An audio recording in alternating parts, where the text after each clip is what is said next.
I want to tell you about the moment that I sat in a shower and begged God to tell me what the hell was happening to my life.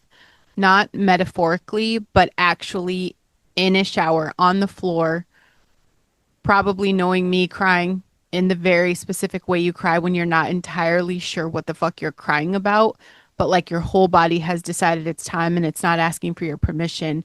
And I remember the feeling that was in the room, like this specific visceral, this is not okay feeling that had driven me out of a client session and down, out the room to my husband, who looked at me like I had lost my mind because I was standing there telling him that I was dying. And in that moment, I can't explain what was happening inside my body. Like there's no words for it. I just knew it was over. I'm like, I'm dying. I'm dying. And he's looking at me like I'm crazy because to all observable evidence, I'm completely fine. I'm breathing, I'm standing, I'm talking, I'm not dying, except I was not fine. Something had happened in that room that I did not have the framework to name yet. Something I had been building towards for months with Reiki, with card reading, with the whole world I'd walked into because someone I trusted told me that the woo space was where the magic lived, that this was where Jesus was, and getting closer to the mystical meant getting closer to God. Had arrived at a moment of reckoning that I could not explain, could not intellectualize, and I could not outrun it. And in the shower, after, my husband's like, go outside, get some fresh air, take some deep breaths. Um, I came in, I went into a cold shower in that patient, like slightly bewildered way that he's looking at me like he's scared. I think he's genuinely scared. He thinks I'm losing my mind. Um, but he's like, you're not dying. So I'm up here alone in the shower. Um, and I hear something like it's not audible. Okay, it's not words exactly, but it was a clarity that was completely unlike anything I'd experienced in all the months of Reiki and card pulling and this energy work and the modalities and practices. It was God, actually God. And he said, in whatever language God uses when he's done watching you wonder and need you to stop, he said, drop it all. Drop everything. You're done. You've been working with the wrong thing. This is not me. You have you have been bamboozled. And I knew immediately with the same certainty when a dream breaks and you're suddenly completely unmistakably awake. I knew what I had been in. I knew what I'd brought into that room. I knew what I had brought to other people, and the shame, the specific crushing, where do I even begin shame of someone who had been trying to get closer to God and had walked directly into the opposite direction and then handed the map to other people. That shame showed up with me that moment. And it took me a long time to grow through that, to heal through that, and to stand here and say that out loud. But that's it, bitch. Okay. I was running with the devil. If you guys are new here, this is the Listen Bitch podcast. I am I am Brandon Lynette. Um Again, this is one of those episodes. I don't hide shit from you guys, but it really has taken me a long time to come to terms with everything I experienced, and I feel personally absolutely exposed. Um and that's kind of saying something because I feel like I expose myself a lot, but this is huge, you know. Um I admitted to, my self-sabotage, hiding behind my kids, but like this goes somewhere different, somewhere that requires a kind of honesty that's not comfortable, not something I can even curate, and is not the version of the testimony that's been cleaned up. Okay? It's the raw, the shower, the literally I thought I was dying, and God said that, I'm selling out. And I want to bring it here because of shame. The specific paralyzing keeps everything else stuck kind of shame that we're talking about today. It does not survive in the light. It lives in secret. It grows in the silence. And I've been quiet about this particular thing for long enough that the silence itself has kind of become a weight. Um, your mess is your message. And my mess today is spectacular. Um, yeah, the fact that I was delving into Reiki, gifted Reiki. I thought it was a gift bestowed upon me because I was worthy. The card reading, not only was I spending copious amounts of money on a love coach who I trusted completely, and demons I didn't have a name for, and the specific mercy of God who met me at the crossroads when I had nowhere else to go. And I knew had I kept going, I was done. Like the good part of my soul was going to be gone because I was talking to demons. And I fully believe that you feel like you're hearing from your ancestors, you're hearing from spirits. Third year into the Bible, that's a demon. Like that is not real. It is not real. It is real in the sense that it's a demon, but it is not God's voice. Okay. Um, and I was bringing this to other people, doing Reiki healing and bringing these spirits to these people. And that was the hardest part of getting over this. But you guys, come on. If you have a chapter of your story that you just keep locked in a room because of shame, um, and that shame feels too heavy, like this episode, I want this to be the one that you're like, holy shit, she can confess that. I can do it. I can do it. Shame is not the same as guilt.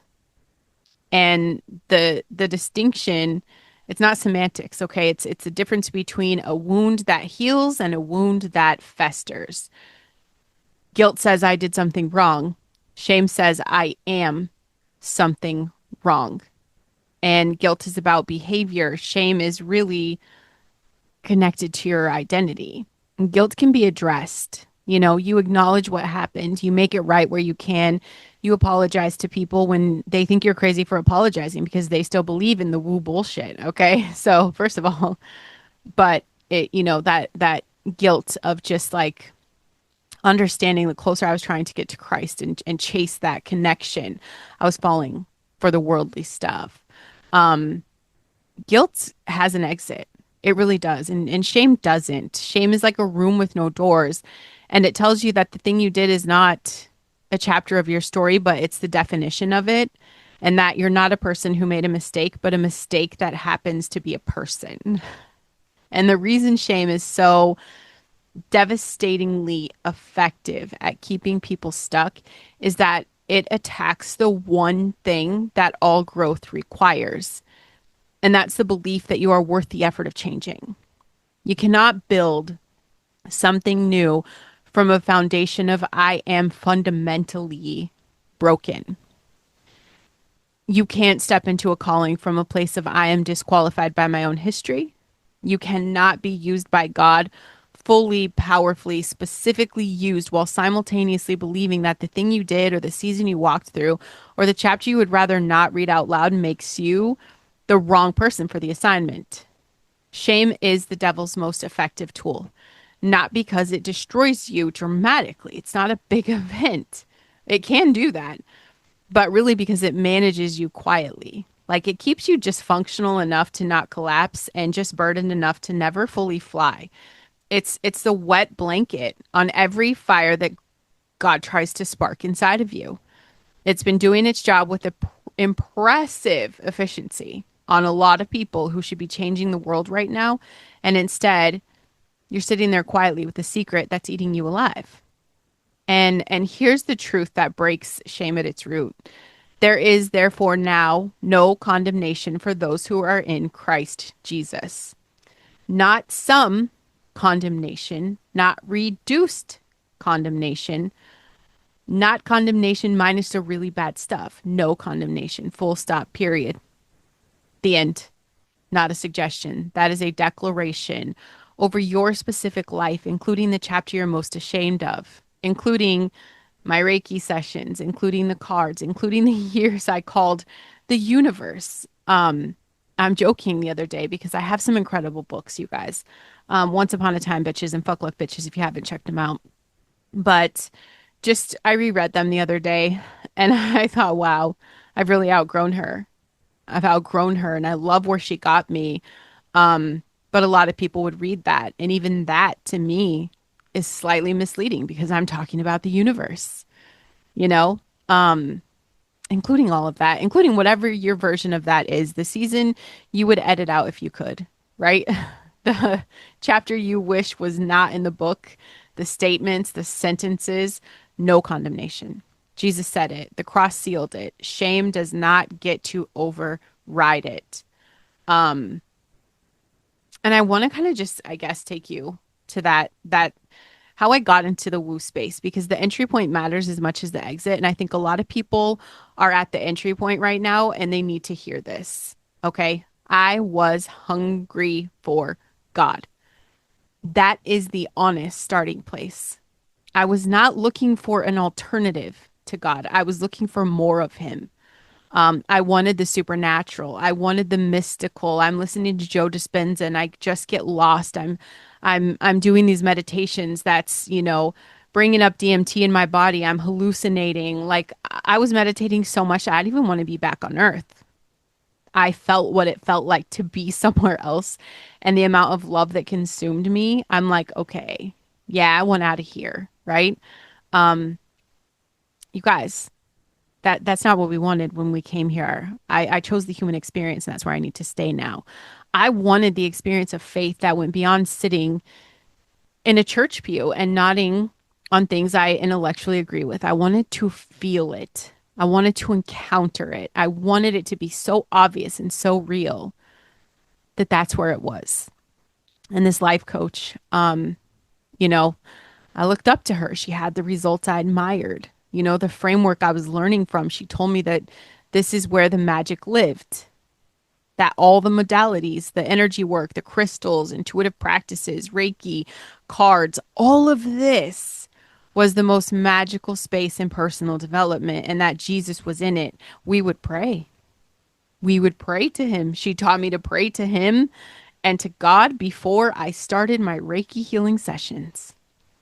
And this meant that getting closer to the mystical meant getting closer to God. And I was in. I thought, hell yes, sign me up. I gave her all the monies. If this is where Jesus is, I want to be there and I want to help other people get there. So I went. I went in fully the way I do everything, completely enthusiastically. I didn't half-ass it.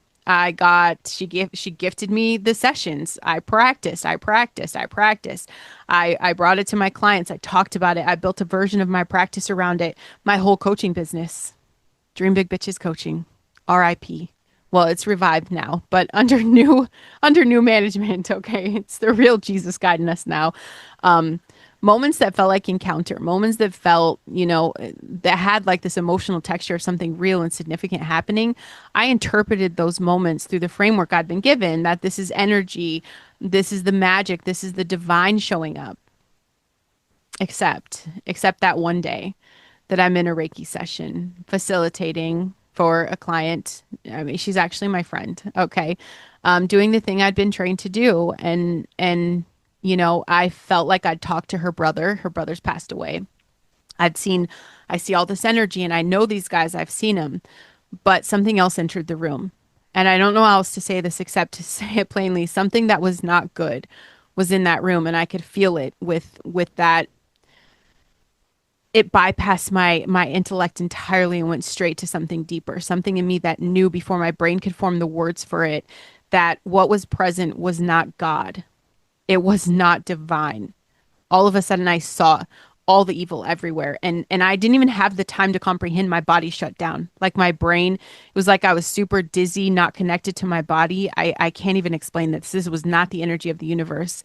It was something that I did not want in the room with me or my client. And I left. She's in the middle of a sentence. And I just looked at the screen and I'm like, I have to go to the hospital.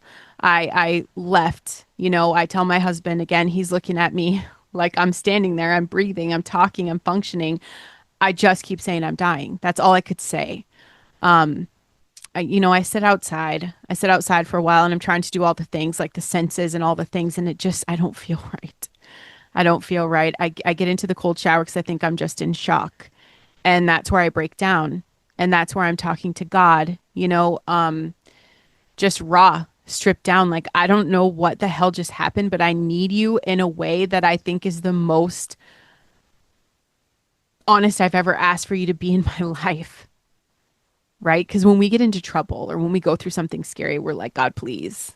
No, this was a level of desperation that was like the last chance at my soul screaming for him to protect me because what portal did I just open? What did I do? What am I playing with? Like, I let darkness here. Did I do that? Did I do that? He was there. He's there immediately. And I love this because like my eyes are welling up with tears because again, like this was very traumatic for me. And it's obviously when you think of your trauma, it kind of feels like it's still real, but I remember this desperation, feel it, you know.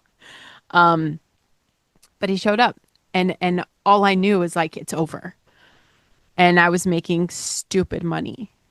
Like stupid money. Okay. You guys see the motorcycles in our garage? Okay, that's like the third and fourth one. Stupid money.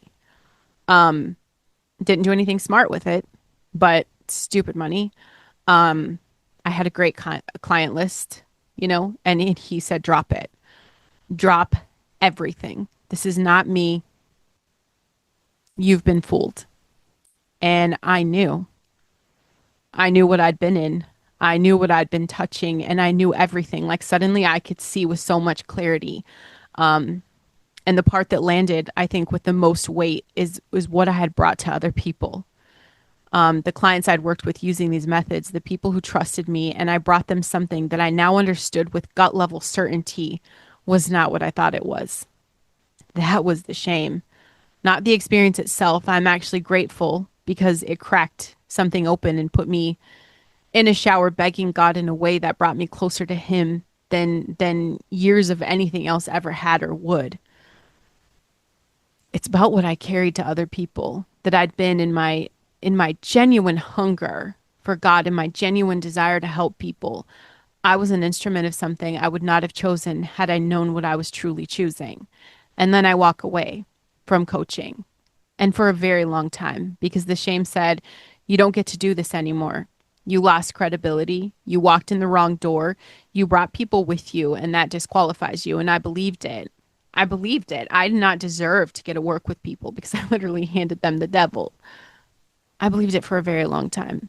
And this is what God says, you know? And this wasn't one of those in the shower moments where he's like, burn it down. This was very slow, patient, saying these things over a couple years, like he's rebuilding something. And he says to me, the detour is not the disqualification. The detour is your testimony. The fact that you went in the wrong room and heard my voice calling you out of it, that's not a mark against you. That is a mark of my pursuit.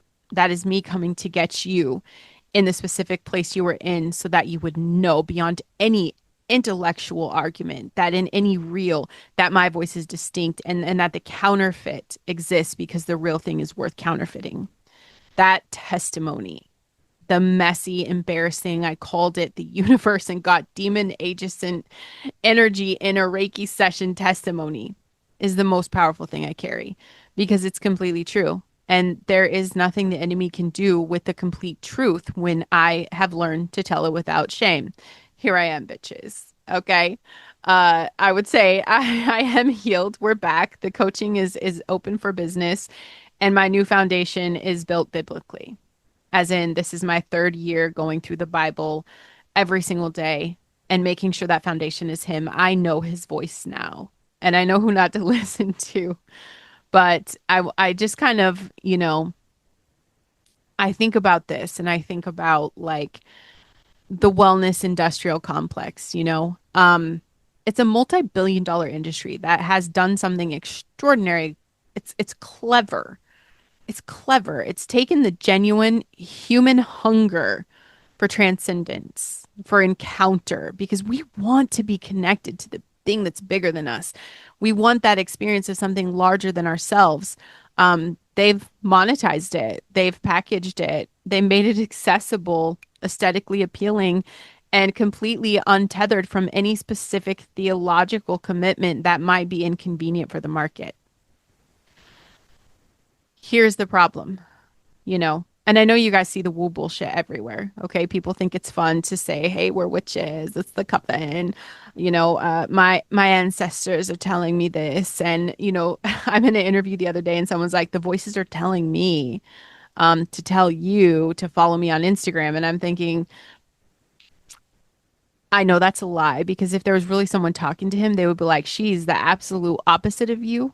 And she's just going to keep talking about Jesus. Okay. So we knew they weren't, we know that wasn't true what he was hearing. But it is that there's such a market, about your horoscope. We want to know the future, what's coming. We try to do all these analytics on things just to feel like we belong or we have some sense of control. Um, it's all of it. Okay. Here's the problem with Jesus for like the wellness brand, for this holistic, whatever you want to call it, woo bullshit. Jesus is exclusive. He says, I am the way, singular, specific, not one path among many. And when you're exclusive, it's terrible for market share. You can't sell a product to everyone if the product requires you to choose. So, this industry, because it's brilliant, created a category of spiritual experience that has all the feeling of encounter without the commitment to God. And it's not specific, it's just your higher power, energy, the universe, vibrations. Okay. I know. I remember I used to say that, like, just choose a different vibration. Yeah, the Bible does that for me now, right? Manifestation, that's a big one. Reiki, the crystal healing, tarot, Akashic records, that's another one. Y'all are doing the human design. Yes, all these things feel mystical and real and profound, and that your nervous system, which was designed to encounter the divine, it responds to it with genuine sensation. You think you're a good person, all of a sudden you're light, and it's okay to be a witch as long as it's a witch of light. No, babe, I love you so much. I know some of this might hurt y'all feelings. That's the devil. Your nervous system does not discriminate between the real thing and a convincing imitation. It just knows it felt something. Um, and the people that offer these things that are selling this, I know I came from a place of genuinely well-meaning. So I'm going to say that very clearly. The life coach who introduced me to this space, she's not malicious. She believed what she was telling me. And that is precisely what makes it so effective. If I was the devil, that'd be the perfect trap, right? Let's make it sound so amazing here. And it's populated by sincere people, sincerely deceived, spreading sincerely held beliefs that lead sincerely hungry people away from the only thing that can actually satisfy that hunger. And this wellness industry sold spiritual experience, you know, decoupled from spiritual truth, sold it to an entire multiple generations of people who were, maybe hurt by a church, never believed, skeptical of organized religion, too genuinely hungry for the real thing to wait for the sanitized version that organized religion decides to serve up. I was one of them. I walked right in, and God had to come and save me in the middle of a Reiki session. And like, you can't make this up, right? The enemy does not build things that look evil. He just doesn't. He builds the thing that will look like what you're looking for. And for someone looking for Jesus in the mystical space, the devil's going to build a mystical space. He will absolutely populate it with real experiences and real sensations and real community and real feeling encounters. He's not stupid. You guys think I ever felt bad leading up to this? I felt powerful. I'm like, wow, I can call people in the room anytime I want to help me figure out why this person can't get over their trauma. I can move energy in people's bodies. I felt powerful. I felt good. I felt alive. I felt like the sun is shining down on me. I prayed for the light of heaven. God, open up the third heaven with some shit that I said.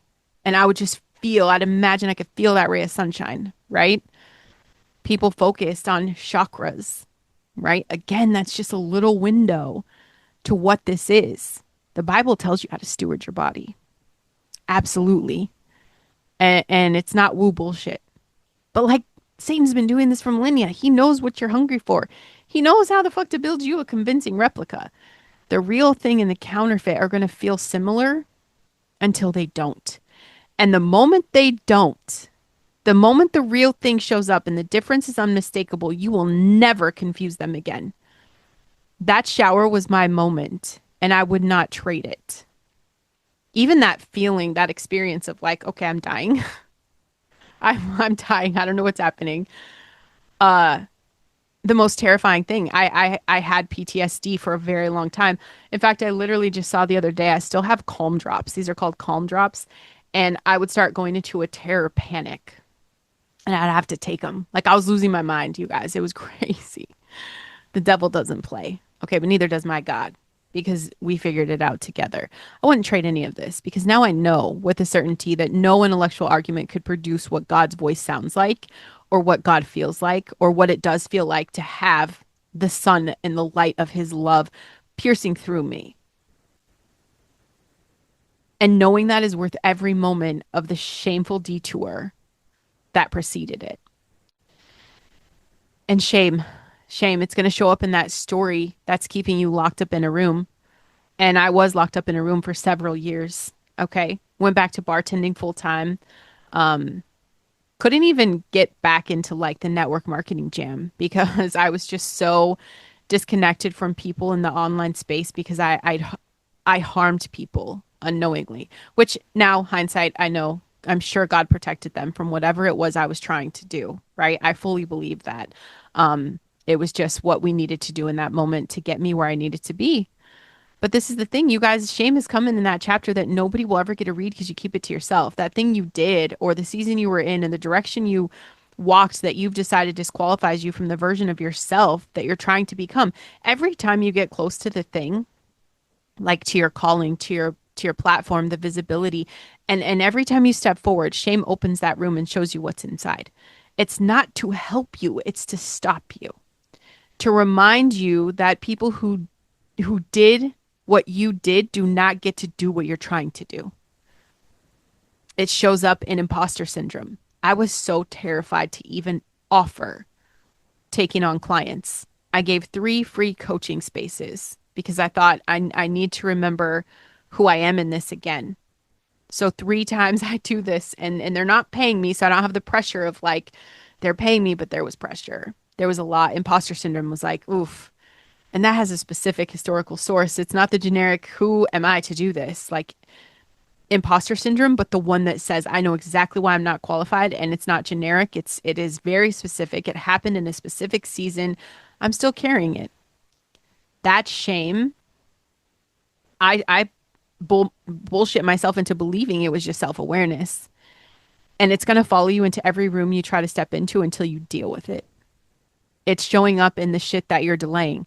The years between the shower and here, the time spent sitting with the disqualification narrative instead of the redemption one, that specific expensive toll of believing that your detour was the destination, that where you were is where you stay, instead of understanding that the detour was the training ground and the mess was the message being assembled literally in real time. If you're neurospicy, I mean, everything compounds, okay? Because we are exquisitely sensitive to our own perceived failures, okay? The rejection sensitive dysphoria, right? It fires on external rejection, applies equally to internal shame, does the same thing there. So self-judgment in my brain is brutal in a way that no one could understand that doesn't have a brain like mine. Just forgive yourself. Like that's a joke. When your brain is running on a continuous highlight reel of every conversation, every mistake, every healing session you did, it's there with commentary. You know, it's not quiet. It's very loud. It's persistent. It's detail oriented, and it's memorized every piece of evidence it's ever collected and will present it again and again with full emotional fidelity at the exact moment you're trying to move forward. The shame you carry is not proportional to what actually happened. Your brain has amplified it.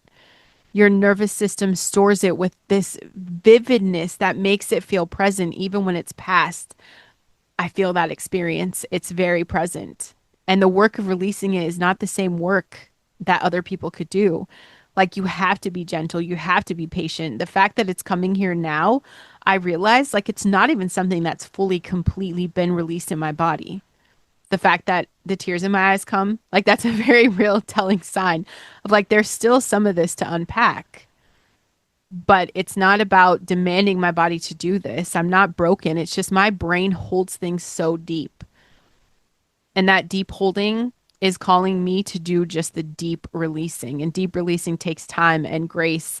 And definitely, I've needed that specific targeted intervention of a God knows exactly who he built and what he built within me. I needed him to be, he needed me. We worked together. That's exactly, everything worked out perfectly so I could come home. And I'm home. And I love that. Every person who's ever changed the world in any domain, at any scale, has a version of the shameful chapter. The thing they did before they become who they become, really. The direction they walked before they found the right one, the season that if you only saw that season would make you question everything that came after. Paul wrote most of the New Testament. He's one of my favorites, you guys. He supervised the murder of Christians before his conversion. You hear me? Like he slaughtered them. And it was violent and brutal and heartless. It was like there's no humanity in him. His Reiki session, his moment in the shower was being knocked off a horse and going blind and hearing the voice of God he had been persecuting say, "Why are you fighting me?" And he got up, blind, disoriented, completely humbled. And he became the most prolific communicator the gospel has ever had. The man who persecuted the church wrote the letters that built it. Do you hear what I'm saying? Your detour is not the disqualification. The detour is the testimony. Moses murdered a man and ran away for 40 years, you guys, before God showed up in a burning bush and said, now, like now you're ready. Not despite the 40 years in the desert, but because of them. David, he's another of my favorites. Another after God's own heart, right? The sweet psalmist of Israel, the king whose lineage produced the Messiah, committed adultery and arranged a man's murder to cover it up. And God called him a man after his own heart, not before it happened. This was after, in full knowledge of knowing what he did. Your chapter does not disqualify you. It brings everything into context. It gives you the authority that only lived experience can provide. And the person who needs to hear about coming out of the woo space is not going to be reached by someone who's never been in it. They're going to be reached by someone who was in it, heard God's voice pulling them out, sat in the shower with the weight of what they'd brought to other people, and they got the fuck up anyway. These people are going to be reached by me. That's the wild card. My shame is not the part of the story that disqualifies me from helping people. It's the part of my story that qualifies me for people who could need me the most. If shame is the reason you've not launched the thing, the podcast, the message, the platform, the book, the business, shame is not telling you the truth about your readiness. Shame is telling you a story about your past, and your past is not your qualification barrier. Your past is your material. The person who needs the podcast that only you can make is not looking for someone who never got it wrong. They're looking for someone who fucked up and came back. Someone who walked into the wrong room and heard God's voice calling them out of it.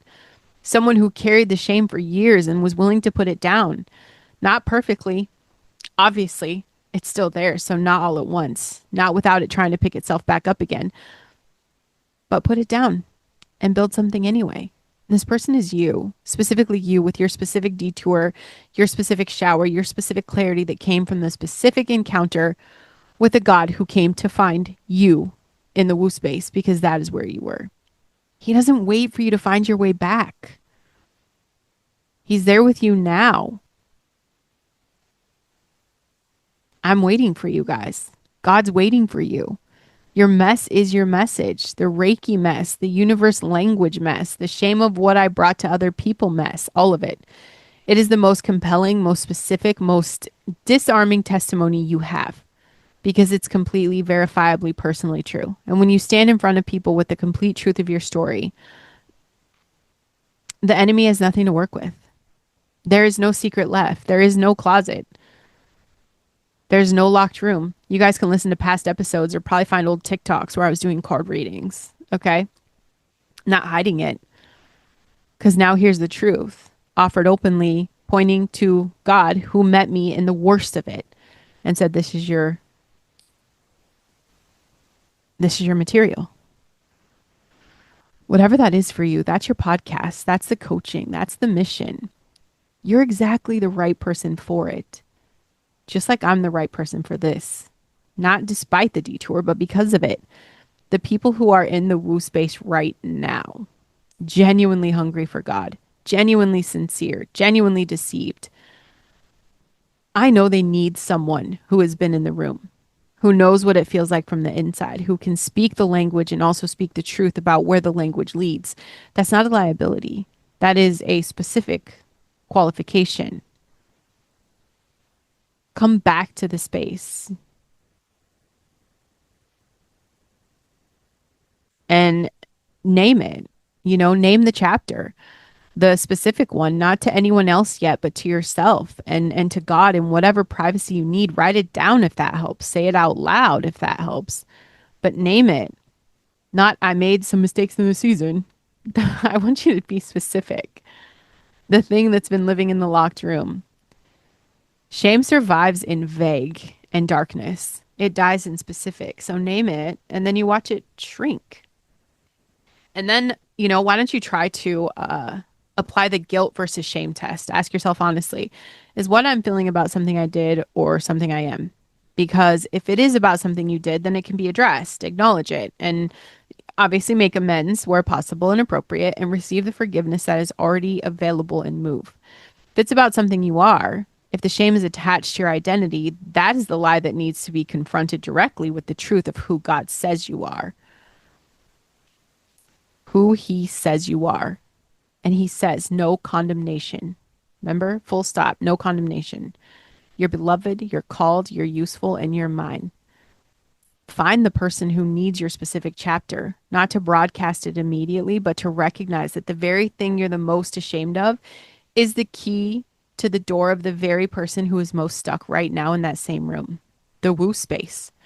The addiction, the abusive relationship, the financial wreckage, the season of distance from God, the choice that cost you more than you could fully account for. Someone is in that room right now looking for the door, and you know where it is because you found it already, or more accurately, because God came and opened it for you.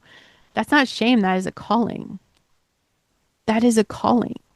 And when your brain fires up the highlight reel, when the specific shame of this chapter surfaces in that full, vivid detail, do not try to argue with it.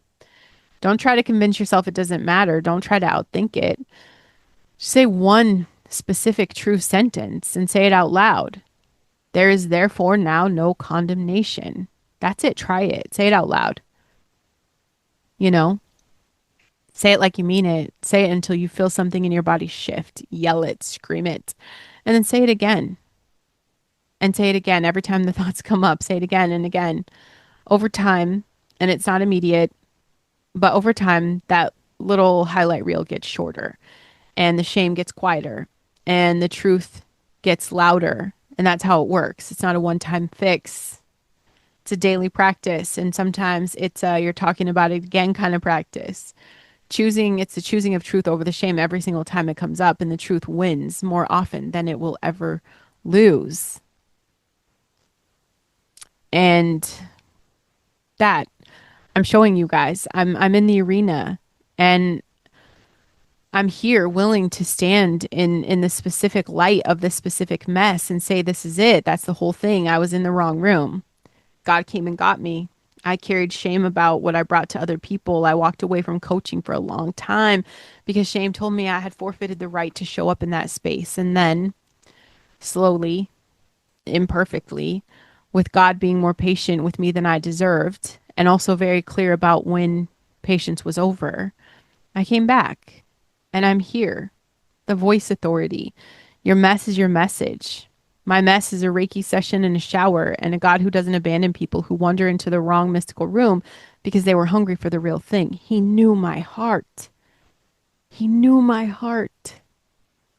That chapter you're ashamed of, it is not the last chapter. It's not even the defining chapter unless you let it be. It's the one that built in you the specific capacity for the calling that is waiting for you on the other side of putting that shame down. Jesus bore the shame. That's what the cross was. Not just the pain, the shame. He took it, all of it, including the Reiki session. He took that with him, including the cards, including the woo language, including the language in my books. He took all of that. Whatever is yours, he took that too. And he left it there. And he got up and he said, now let's go. There's work to do. If this episode reached you in a locked room, please like the show. Please subscribe. Share this with someone you may know who needs it. You know, that person that you just don't know how to tell them that you know who they're talking to is not Christ. That person that you love enough that, you know, maybe they haven't even been open to the idea that there's a possibility this isn't God and they can't hear his voice. Maybe they didn't know him like I knew him before I entered this space. And so they can't even have that good intention of really trying to find him because if you seek, you will find. Very off-centered way. And he dragged my ass out of it. But I found him and he waited for me. But there's someone who needs to hear this. The smallest act to share this, generous and kind because someone needs this. And then you guys can head to brandonlynette.com and get on my list.